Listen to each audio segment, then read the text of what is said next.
Overwatch 3 is here. We are right at the beginning. This could be 10 more years, this could be 5 more years, but Overwatch 3 is here. No matter what they want to call it, this is that brand new era. They reset the sequencing for the seasons. We start brand new at Season 1 tomorrow. They reset the content roadmap. They're promising one big story arc per year. They've reset the atmosphere and the lore. And finally, they've reset the competitive and probably many other rules to come. And it all starts tomorrow. 5 brand new heroes. We're literally launching into the second decade of Overwatch.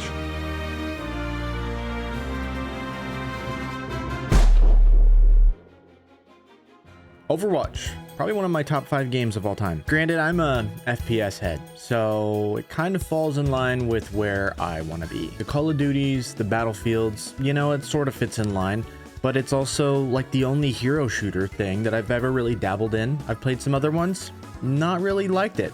Not really been the same.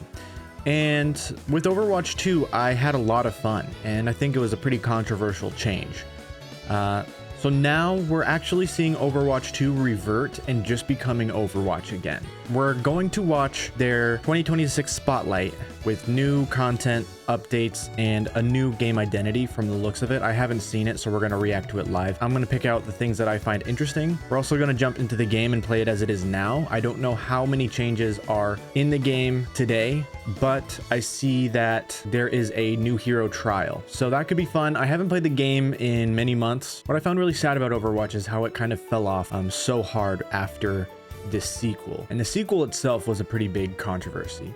I remember people saying like, oh, so Overwatch 1 will cease to exist, and now we are forced to play Overwatch 2 if we want to play Overwatch, period. They've changed a lot of core attributes that really did change the way the game played, and I, for one, remember liking most of those, like the 5v5 versus 6v6, all of those tank changes that went along with it. Instead of having 2 tanks, you now have 1 tank, and their role has kind of been different. And then since we've returned kind of the 6v6, because I think that the game just kind of fell off. And the first 3, 4, 5 seasons of Overwatch 2, I was like really heavy into. It was like my brain rot game of choice, so to speak, along with like Call of Duty, which was always the case. But since then, I have not really found the urge to go play. Now with these changes, I'm excited to see where Overwatch is going to head. So let's get right into watching what this is.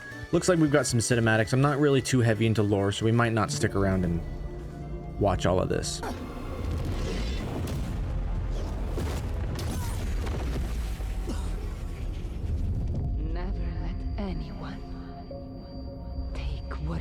We should have an Overwatch single player. I wish that didn't get canceled. That was the other complaint, was Overwatch 2 was going to have the story mode, the single player, maybe it was probably co-op experience, and that was canceled. That was the promise that everyone held on to and was excited for Overwatch 2 for. And when it got taken away, that was quite the issue for a lot of people. And then it just left with, okay, Overwatch 2 is a bunch of multiplayer changes. And why? Kinda, you know, and why did it take so long maybe? And there was a lot of other changes here and there. I feel like they're not important, but that little rug pull was huge. And how huge it would have been to get that experience just based on this, because I haven't seen any like cutscenes or what did they call these, cinematic, whatever they would call these, because there was a name for it, right? I haven't seen one of these in probably years at this point. And the level of production and storytelling that goes into these are always so amazing, and voice acting and everything, and the talent and the art. That is what makes Overwatch shine, in my opinion. Part of the world building that kind of lies separate into the core gameplay of it, because, well, most of it is multiplayer 6v6 type stuff, or 5v5 or whatever. And there would be the events, like, right? The those extra lore tapping little modes. And granted, they wouldn't be huge most of the time, but I remember like I don't remember any of the names. I remember way back, like the ones where you would fight the robots and you'd have like these core groups like Torbjorn, Brigitte, and you know, some of these other characters who would fight the blue robots. I don't even remember what the hell they were called. And like that, and like Junkenstein, whatever, and many more that would come into you know, they would be like raids kind of in a way. And that was not, I'm not like a gamer to be, you know, doing raids like a Destiny thing. So they're probably like super small scale in comparison to those things. But that's what it would feel like. You know, you get like 2 lives, or like what do they call it in GTA? The heists. You have like this series of missions, and it was like a linear but progressive type of thing that you would not overcome, but you would go through, and that was like a linear story mission, and it was like kind of a one and done. Like there wasn't more than the one thing. But that, I think, is where this IP can really shine. If we had like a series, a movie, even just a game, like a full, mostly single, like a full co-op story experience, that would be huge for Overwatch. Because the voice acting, the characters, the art, the world building is incredible.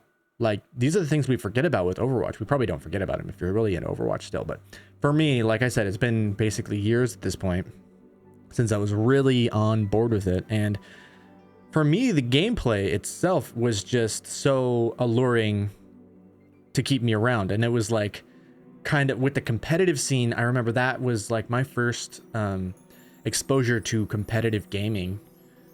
Not really. I guess I had some with like Black Ops 2 League play, but that felt like way different than Overwatch competitive, because there were so many more layers to Overwatch with team building and you know, the roles and dynamic game modes and everything. You know, Call of Duty had game modes too. Like, it just felt less three-dimensional, less deep, because you know, you get guns and perks. This game, you get a different kit with every hero essentially, and unlimited variables, which, you know, you can say arguably COD does too, but this was so much more fun. Like, you had a team with roles, and it made everything feel more systemic, more organically team-based. I mean, in Call of Duty, you're still kind of, it's so easy to just have that individual mindset for competitive COD. Like, you know, I can shoot people, I can do just as much as anybody else can in this game. But like with roles and different heroes in Overwatch, you have to be strategic on what your character can shine in kit-wise, yourself, skill-wise, and game knowledge-wise. Game knowledge is huge. Just knowing all the different heroes and their abilities versus yours and your teams, and the gaps in those interactions, along with the map and the terrain and the objective and ultimate cooldowns and all of those ability cooldowns and everything like that, just made Overwatch so much more appealing. So anyways, you deserve nothing. Power is not passed down. It must be seized. I agree. And you are in my way!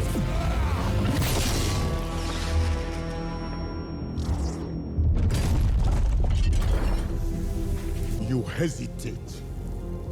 It makes you weak. I want to remember this moment. Talon may have stolen my past, but I am its future.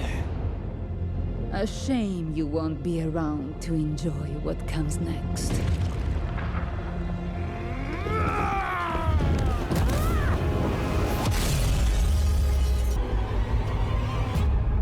No more mistakes.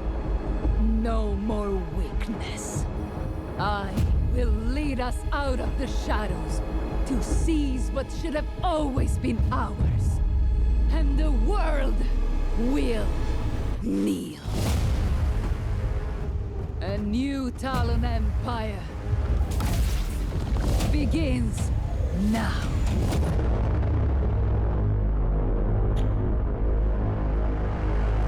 I don't know how much I'll include with this video, probably not much, but I suggest you go watch this for yourself if you haven't already.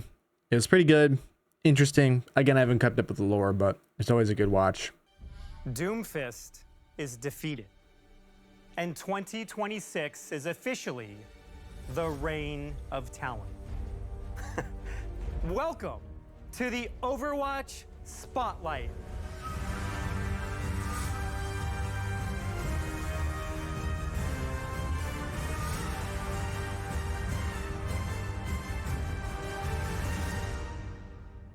10 years ago, we introduced the world to Overwatch and its fight for a better future. But now, it's time for Overwatch's years. next big story. Crazy. And I couldn't be more excited to share it with you.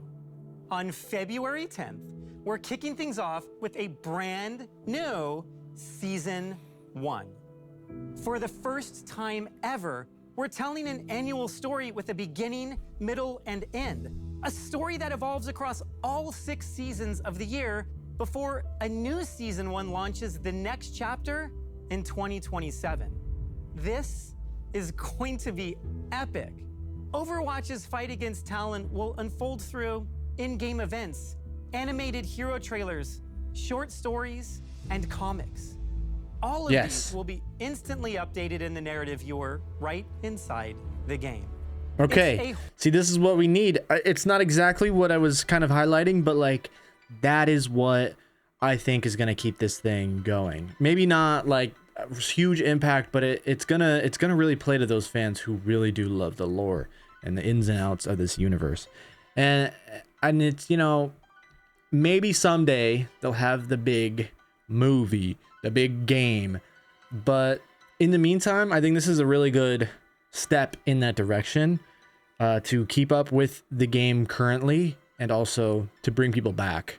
It might not like be the biggest, most glamorous thing, be like, wow, I really got to launch the game so I can like look through the comics or the little animated series, or not even series, but like hero trailers, or these little missions that are maybe going to be like 20 minutes long and not really replayable. Those are the thing that I think that will matter, like the whole package of the thing. When it's just the 5v5 6v6 experience, it'll be good for as long as it can be good, but people will get bored. People naturally will leave unless there's more keeping them here. And like the drip feed of content is also got to be there.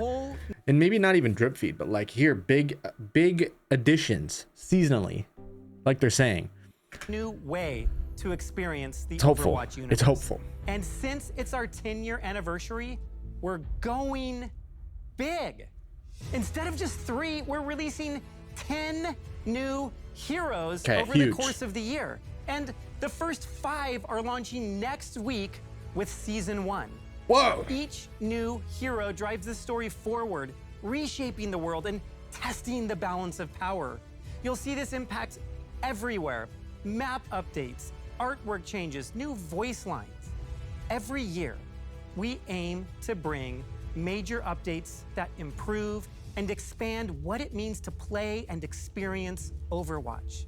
Moving forward, in addition to new gameplay and systems changes, this will also include major story arcs driving the Overwatch universe forward. We're expanding the story, deepening the lore, and bringing you something truly unforgettable. And as Vendetta seizes global power with her new command of Talon, what will become of Overwatch? The stakes have never been higher. The war has begun, and 5 powerful heroes are immediately joining the fight in Season 1. And 3 of the 5 are of keen interest to Talon. For the newest tank, we are thrilled to introduce you to Domina. While technically not a member of Talon, Domina is the heiress and VP of Vishkar Industries and has formed a fruitful partnership with Vendetta.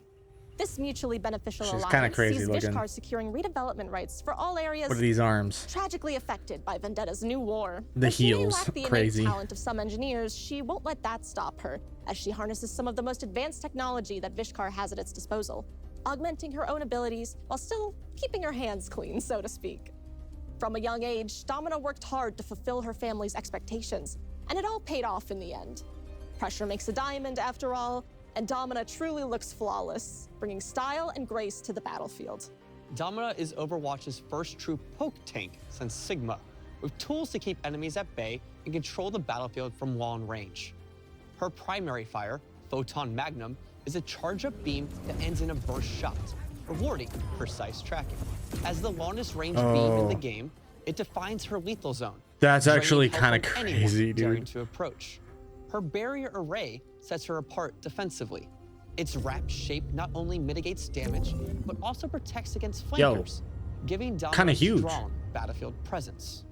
Unlike traditional shields, its segments can be destroyed individually, forcing enemies to focus fire to break through.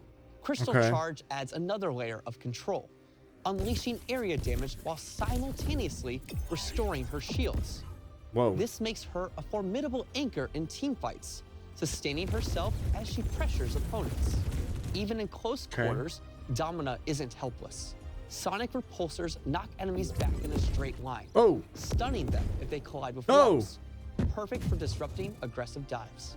And such a distinguished hero needs an ultimate up to her standards. Welcome Panopticon, flipping the concept of barriers on its head. Striking enemies traps them inside a barrier that blocks their damage and healing. When the effect ends, the barrier explodes, delivering devastating, often lethal punishment. Next up, we're enlisting a former... That looks kind of broken. Her kit seems pretty strong. And, you know, it's hard to say without being playing the game for quite a long time now, but like, that seems like a strong kit, and it's going to probably be one of the main picks. And are we doing 6v6 across the board? I don't know. I'm going to play the game right after I watch this, and in the next video, we'll kind of explore how Overwatch feels right now. And I understand the season freaking unlocks in like 2 days, probably tomorrow by the time you watch this, because I mean, you know. Overwatch agent Emre as one of our newest damage heroes. Once a member of the Overwatch strike team, Emre made a name for himself not only due to his skills on the battlefield, but for his commitment to his fellow agents. Principled and open, he stood as a shining example of the ideals Overwatch should hold itself to. It's like Genji mixed with Soldier. As the years went by, and as Overwatch began to grow looser with protocols and Widow, lose sight of its mission. Is that a burst rifle? I feel like that's looking like a burst rifle. Was bounty hunter and ex-agent Freya put on his trail, and what she found at the end was beyond what she ever could have expected. This is not the friend she remembers. His body has been heavily modified with cybernetics, and his mind seems at war with itself. Sometimes she sees the old Emre, the skilled soldier and good friend she thought she'd lost long ago. But other times he seems soulless, like his body is being piloted, turned into an unfeeling killing machine. Now aligned with Vendetta, he brings a classic soldier feel with enhanced mobility that makes him exceptionally deadly. Emre brings a fast-paced run-and-gun style to Overwatch. His synthetic burst rifle fires 3-round bursts at blistering speed, perfect for clipping airborne heroes like Pharah or Echo before they know what hit them. Need precision? Just go ahead and pull up his scope. It slightly tightens the rifle's burst spread, but unlike most scoped weapons, Emre actually keeps his normal movement speed. It's a slick way to win those long-range duels and now clutch headshots without sacrificing mobility. When things get dicey, his cybernetics deploy the Siphon Blaster, a sidearm that packs explosive damage, heals through lifesteal, and boosts both speed and jump height. Whether you're escaping a dive, chasing down a straggler, or leaping to high ground, it's a lifesaver. For extra punch, toss out Emre's Cyber Frags. These versatile explosives chip away at health, bounce off walls, and make nasty finishers around corners. They're the perfect setup tool or surprise burst in close fights.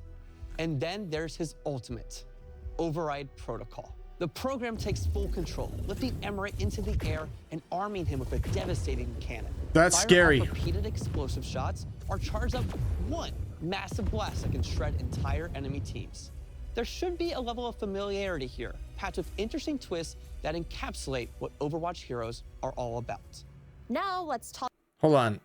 Okay, so we just got to look at, okay, this is going to be cringe because we hate the freaking comparisons that like are just stupid. Like there's so many different things in Overwatch now that you can just like say, oh, this is this, but we just got to look at, bear with me, McCree mixed with Soldier, mixed with Pharah, mixed with Bastion. What is this? Wait, is his name Bastion? The support healer who can jump with the 3-round burst or 4-round burst or whatever. But okay, so he's got the beam. He's got the beamer, the 3-round burst, like battle rifle thing. He can use the scope. He can throw grenades. He can do a little explosive pistol with some mobility. His ult is like a rocket launcher, or you can charge it up. Seems a little, seems pretty OP, like almost Are you gonna make Soldier irrelevant? Is Soldier, what is Soldier looking like these days to be able to compete with that? Because, like, I don't know. Where, like, I don't know. Seems like it's gonna be good.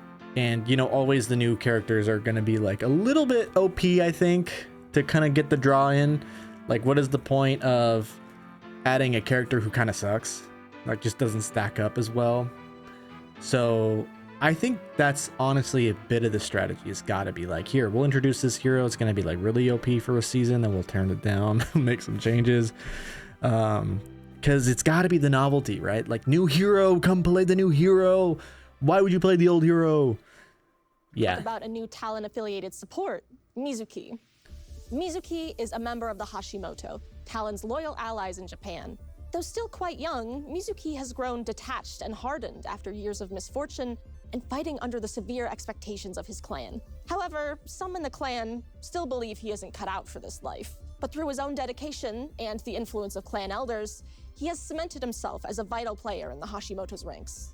While a formidable asset for Talon's goals, keep a close eye on Mizuki. His latest assignment has him infiltrating a group of troublemakers down near Kanezaka, the yokai. We'd hoped he would deal with them swiftly, but we fear he may be caught between loyalties. Losing him to the yokai, or worse yet, Overwatch, would be a blow to Vendetta's plans in the region. Mizuki is an aggressive support who plays closer to the action than some of the other heroes in the role. His core healing tool is Remedy Aura, a field that surrounds him. The aura is similar to Lucio's, but Mizuki can charge this aura by healing allies with other abilities, or even by dealing damage. What? To keep pressure on enemies, Mizuki wields Spirit Glaive, a bouncing projectile that dishes out steady damage while fueling his aura. Healing Kasa is a chain heal that bounces up to 3 allies. You choose the first target, and the Enchanted Hat does the rest.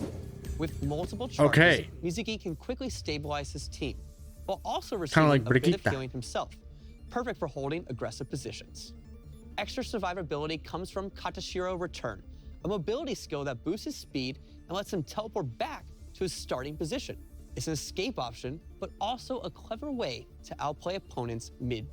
Okay, so I feel like there's a bit of a theme here, and like I just said, there's so many different things in Overwatch that are so like drastically different from each other kit. Now I think we're starting to see more of overlapping abilities that are tweaked to be their own, like Tracer Recall. It doesn't really show the footage too in depth. The one example we just saw looks like they straight up recalled, went back to where they were. But they say that his like mobility and speed is increased, so maybe it kind of is assisted. Maybe like it moves you in the direction you were, but you can still kind of guide it. Maybe you can guide it 100% and they just chose to go up to the ledge. But it also seems like they go back in time to where they were. So how does that work? How is that different from recall? Let's watch it one more time. A mobility skill that boosts his speed and lets him teleport back to his starting position. And it's not, is it like full invulnerability like recall, or is it just increases your speed so you're moving quickly back to where you were? Because that would be more of a less OP, like a differentiated recall from Tracer's abilities. Escape option, but also a clever way to outplay opponents mid-duel. And if enemies get too bold, Binding Chain tethers them to a confined area, slowing mobile heroes or grounding airborne threats. Finally, Mizuki's ultimate, Kakai Sanctuary, creates a protective... And going back to the healing projectile, like it's just straight up kind of Brigitte's healing, but it chains. So there's probably going to be resource allocation there. Like you get 1, 2, and then it's on cooldown. So that's interesting. And the aura thing is like from Lucio.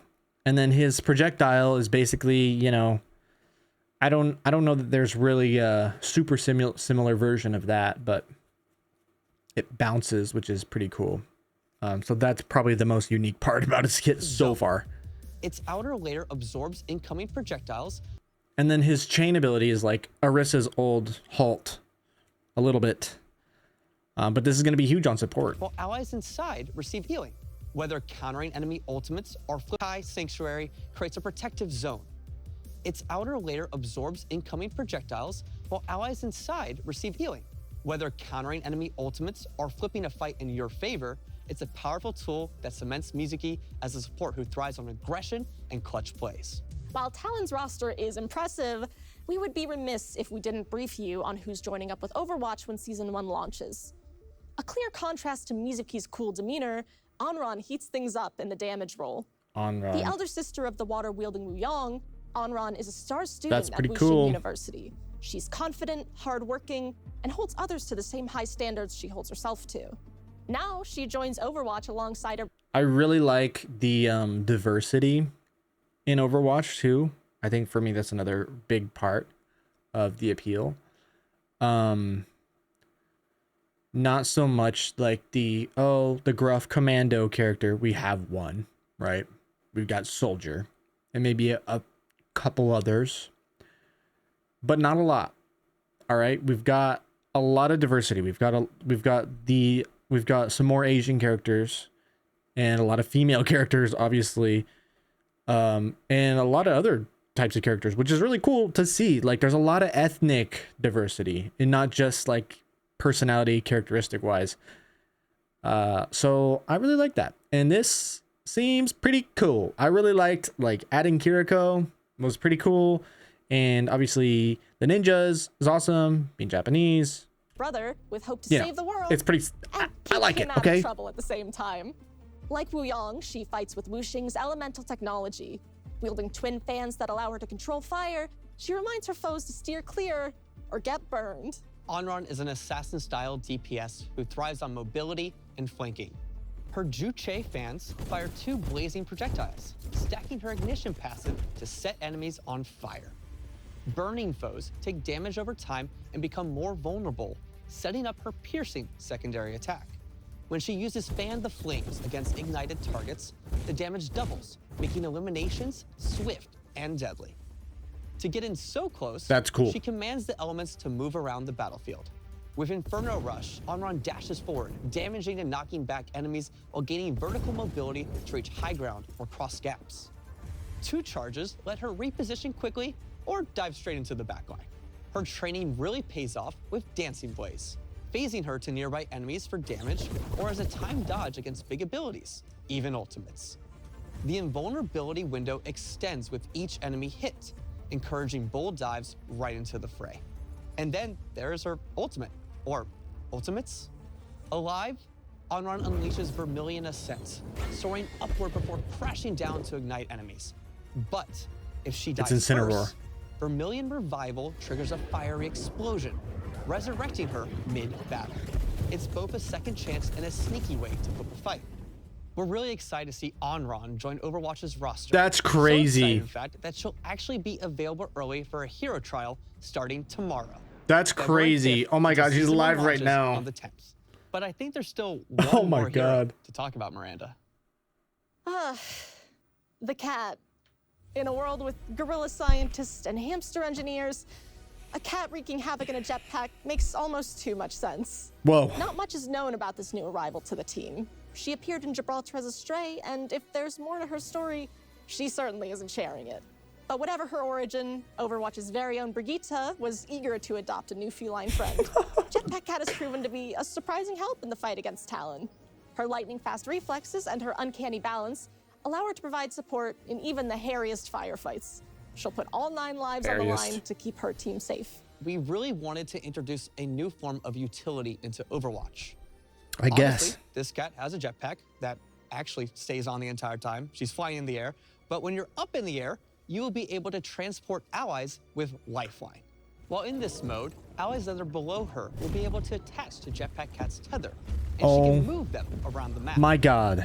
Lifeline opens Insane. up worlds of strategies. Oh my It can God. be used for something as simple as a taxi from spawn, or to fly an ulting Cassidy above the point. No. And because we all know cats love knocking things off ledges, Jetpack Cat's ultimate has her pouncing on enemies. The closest knockdown enemy is picked up by Jetpack Cat's tether, and then either flown off a ledge, dragged into the enemy team, or just take him for a joyride. We don't want to give too much away until you can play her for yourself. But really, we are so excited for what Jetpack Cat unlocks and can't wait to see the plays you come up with. Beyond these first 5 That's heroes, we'll also be releasing crazy. a new hero every season. Each one expanding how you can play alongside the That is ever-evolving stories. crazy. You will be able to get your hands on Domino, Oh my Onra, God. Emery, Mizuki, and Jetpack Cat when Season 1 launches on February 10th. All right, that's crazy. That is insane. Like we just talked about, the new characters, obviously OP, always, right? A little bit. Like we see it with, we're just going off memory here, with Kiriko and her cleanse just unlocked so many plays to counter everything. And we had, who else was even new, dude? Oh my goodness. We had Sojourn, who had like this crazy beam ability, who could just almost one-shot anybody. If you were a good little flick clicker, you're headshotting on her ults, just like mad. And Junker Queen, like, able to get in there and absolutely melee everybody with her own lifesteal and everything. Ramatra, I didn't feel was that great, to be honest. Didn't really fit my personal playstyle. So, never really was too interested in him, but he was also really good at brawling. In the right hands, he was like S-tier tank for a minute, right? Lifeweaver, again, with like the bringing people back to you, the big tree. Crazy, and I think he had like the highest healing output, like raw primary healing output. Pretty sure. Could be wrong on that. Mauga was crazy with his ult, just like locking people in a dish to just gun them down, and they couldn't escape, and they were blocked off from the team. The other ones I'm not familiar with. Alari was even pretty good too, but that was like the last hero I really got a chance to play with. But I think that her overall utility was kind of low. It was a good, it seemed good on paper, but I never really felt like I personally could execute with it. But like ulting and being able to like blow people up almost instantly was pretty huge.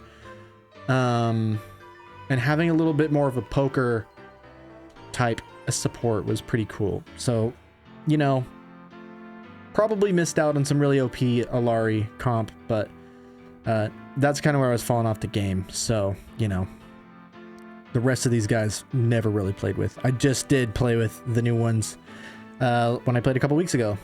Very briefly. Kenny here back at Watchpoint Gibraltar, where the rest of the team is supposed to be. Dope. Anyway, it's not just about who's fighting, it's about how they fight. When Season 1 launches, there will no longer just be tanks, damage, and supports. Each role will have new sub-roles, all of which will have unique new passives tailored directly to the skill set and combat style they bring to Overwatch. That's crazy, actually. Damage heroes will now be spread amongst Recon, Flanker, Specialist, and Sharpshooter sub-roles. Next, there will be Survivor, Medic, and Tactician supports. Lastly, do you prefer to be a stalwart tank? Maybe a bruiser instead that charges into battle? Or are you more of an initiator, attacking the backline? Because sub-roles may change how you approach some of your favorite heroes, we're adjusting some perks as well. Over the last year, perks have had a huge impact on how you approach matchups, and we're continuing to explore not only how to tweak them for better balance, but also for the most fun way to play Overwatch. Beyond perks, later this year, we're looking at reworking some of the classic heroes.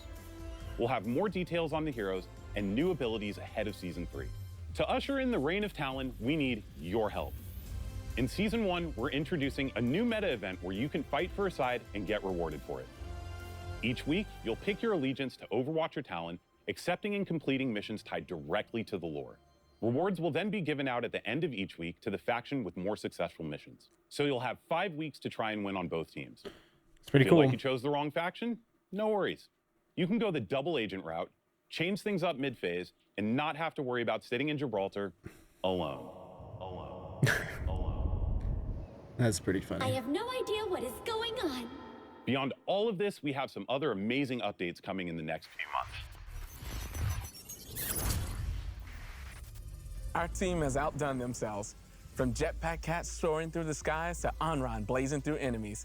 The silhouettes, the animation, the artistry, all next level with these new heroes. Bringing to life Domina's unique abilities like her hard light wall required all new engineering tech, allowing her designers to create visually striking skills. I think we'll And fast forward keep a through close this. eye on Imri's weapons, materializing in real time as you switch between abilities. That is pretty good. Since we're bringing in 5 new heroes all at once, we wanted to make sure their silhouettes were visually clear, regardless of your skill level.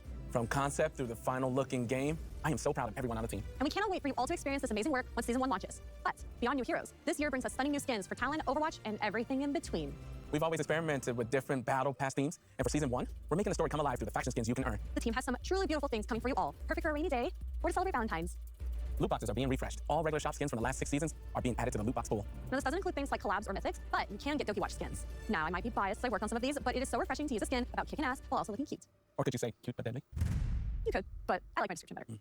Not only that, we're introducing a new Overwatch esports loot box, celebrating the history of our competitive scene. Every season this year, there will be 2 Mythic Hero skins coming your way. Season 1 kicks off with the all-new Mercy Celestial Guardian. This idea came up and the team was like, dude, we gotta make this. Alongside it, we have Juno's gravity-defying Star Shooter Blaster. And mid-season, May will let you hop online for our first Mythic Hero skin. Over the next few seasons, new Mythic Hero skins will be released for Soldier 76, Illari, and Mauga to name a few, while Mythic Weapon skins for Genji, Hanzo, and Sojourn are on the way. Some of the most fun skins we get to make each season are for collabs.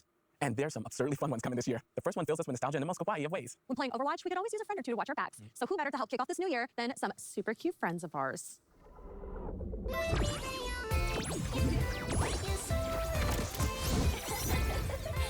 Brighter than a shooting star. Do your worst, or I will.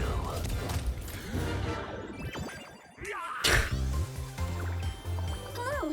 Hello, Kitty. Feeling better yet? We'll show them a trick or two. The Kitsune got you. Supernova ready. Greetings, Earthlings. Come closer. I won't bite. This is so funny. I'm feeling it. Nice. Oh, I love it, actually.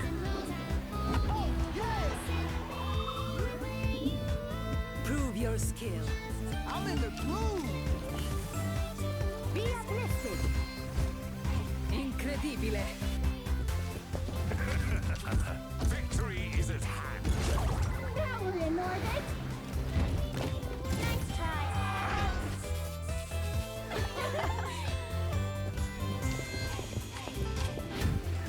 F it up. Magnifique. My goodness. How cute can it be? I don't even know any of that. Hello Kitty and friends. Never heard of her friends. Cute. That's okay. Awesome. Our tech art team have done an amazing job with this collab. You'll see unique textures that bring the spirit of our Sanrio friends to life in ways we've never tried before. The collaboration goes live when Season 1 launches on February 10th. After 10 years, we felt that the general look and vibes of our menu screens were due for a bit of a refresh. Well, that's a bit of an understatement. It's a massive overhaul. We're revamping the entire lobby, play cards, global navigation, hero gallery, social panel, you name it. It's not just a refresh. It's a full transformation. We want your experience navigating in-game between matches to be streamlined, making it easier and quicker to get wherever you want to go. This includes fixing long-standing complaints. Imagine a future where you can back out of screens without frustration and finding matches feels smoother than ever before. We're also adding a new notification hub to consolidate all of your updates and messages. A brand new way to communicate critical updates that may directly impact you, such as live game issues, reporting updates, and Face It tournament invites.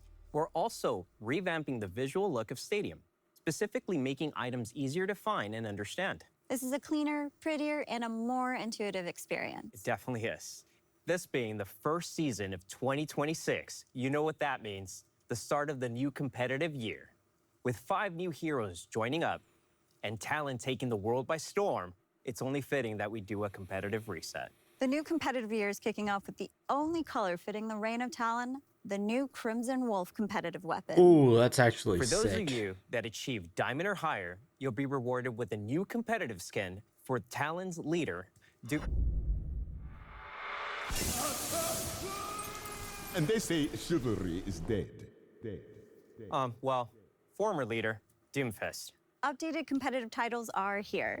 Title rarity is being applied to the entire system, and for those of you that reach Challenger tier, we'll add dynamic titles showing your individual finish. What is Challenger tier? We're also bringing in Challenger tier icons, awarded every rank reset. Challenger tier. Titles earned in Season 20 will be rewarded when Season 1 launches. Being a multiplayer game, we're focused on making Overwatch even more social. In a future season, one of the most requested features is making a comeback.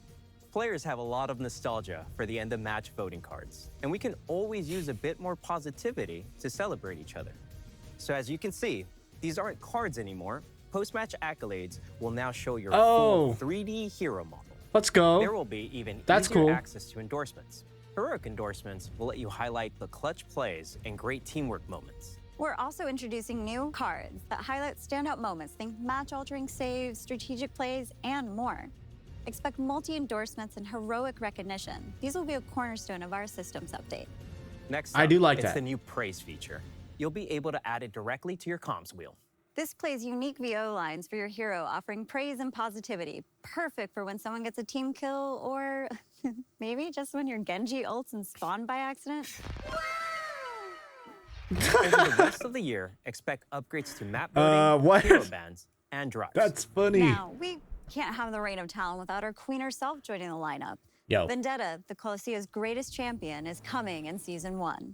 For the more competitive of you, we are bringing you the all-new, all-star Gladiator skin. For gameplay, let's be honest, Stadium can feel intimidating compared to core Overwatch. So we are introducing the Hero Builder, smart recommendations that guide you through creating your ultimate Yeah, I hero haven't even fantasy. played this yet. We want to remove I think some of the once, complexity for like players one new round. to I'm like, Stadium, I don't know what I'm doing. as well as for seasoned players that are hesitant to try out a new hero. The system will update every day, pulling from millions of unique player builds Oh from my around the world gosh. in all This is filters, actually showcasing awesome. the I have most no idea popular what this ones that your is, fellow players are enjoying. Complexity but I in the really shop like has it. been one of the biggest pain points for newer Stadium players, and we're really excited to offer help in this area. We want If I remember Stadium correctly, I feel like it's like a brand new separate Overwatch experience. Like it could be a different game, like a little spin-off. Like, you know, Halo Wars was like Halo, but not actually not at all Halo. I feel like that's how this is, because I'm pretty sure it's third person, right? Or can you do first person too? I don't remember, because I played literally like one game as McCree, and I'm like, what am I doing? And I kept doing these little add-ons that changed my Overwatch character, and I'm fun like, and this is cool. informative. Every time you play.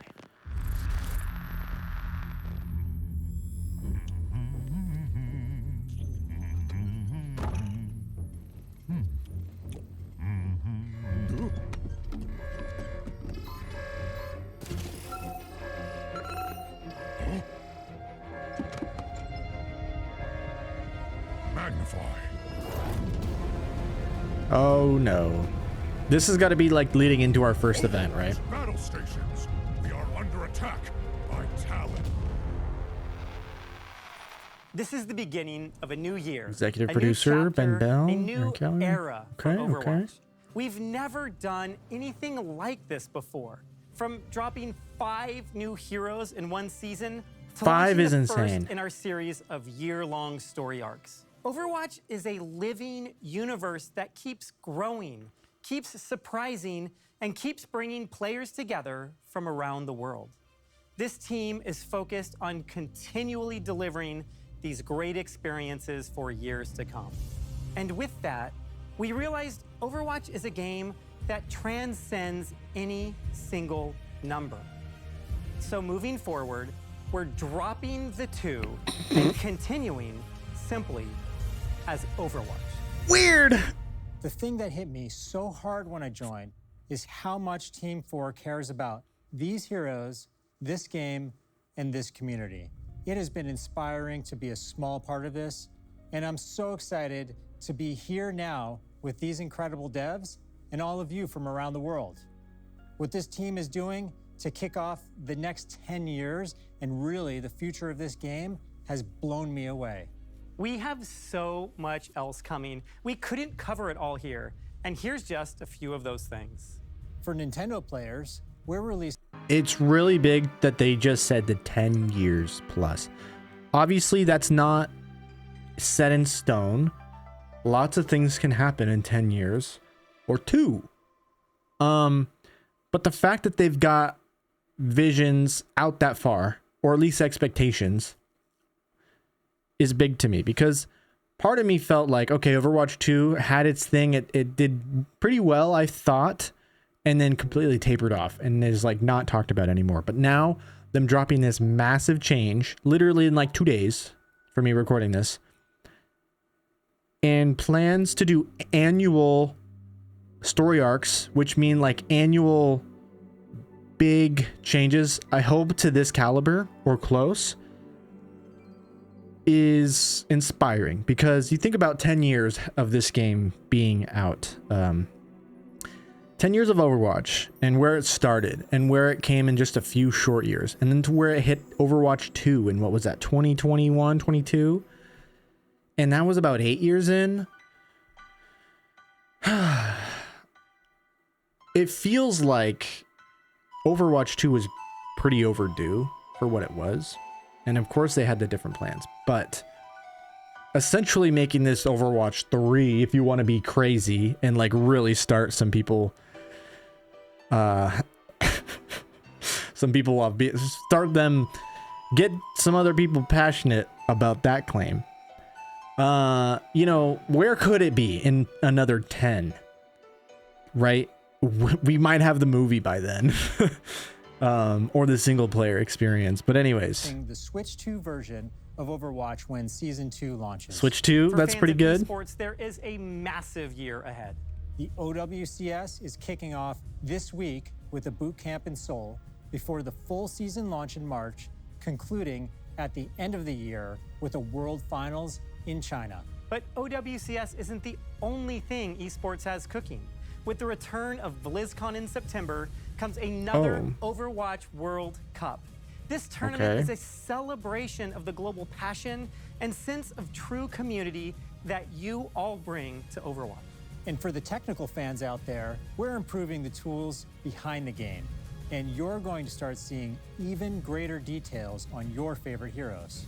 From customized eye highlights to a new ambient lighting system and improved cloth and hair physics, or should we say fur physics? Blizzard is committed to the future of Overwatch, exploring more ways to play, experience, and celebrate the heroes in universe that all of us love. So be on the lookout for more updates in the coming months. We are thrilled for you all to experience the Reign of Talon and play both sides when Season 1 launches on February 10th. That's pretty cool. Jump into the Onron Hero Trials. Yes, we will definitely be doing that. Thank you for being part of this journey and joining us for the 2026 No, thank Overwatch you, Bubble. Aaron Keller. Let's make a great. This was pretty cool. I like the set that they came up with, and the themes that they went through with the actual production or the presentation. They went kind of all out for that. I mean, I don't know about all out, but it was different than your like in studio, pretty still cinematic type spotlight for games, which I appreciate. They kept it like lore friendly, right? And absolutely, we are going to go in and play some. But let's talk about it. Let's do a little bit of a recap. First of all, 5 heroes in the first season is kind of crazy to me. Maybe should they have started with 3 and then did 3 the next season, kind of prolong that initial burst of new identity for Overwatch, and like a bigger content kind of drop? Or is like 5 gonna really create the big boom and then you kind of go from there gradually? I don't know. I am not, obviously that's not my thing. But either way, I think it's exciting. Like, you get 5 new heroes. That is basically Overwatch 3 is here, and we are right at the beginning. This could be 10 more years. This could be 5 more years, but Overwatch 3 is here. And no matter what they want to call it, this is like that new era. They reset the competitive. They reset the season numbering. They reset the title. And they reset the lore atmosphere. It's pretty crazy. We're going to have some really big content drops throughout. I think it's really exciting. And it really makes me excited for a franchise that I thought was kind of just, I wouldn't say necessarily dead and gone, but that's kind of the way it felt, because I haven't really thought about it in about 2 years. So here we are. I'm excited to see what's in store. I'm gonna go play some Overwatch right now. Feel free to join me. Should be up at the same time this video is. Thanks so much for watching. If you enjoyed this, give it a like and subscribe. Click this video to see me play some Overwatch for the first time in a good while. And stick around. We might have some more Overwatch pretty soon, as Season 1 drops literally tomorrow.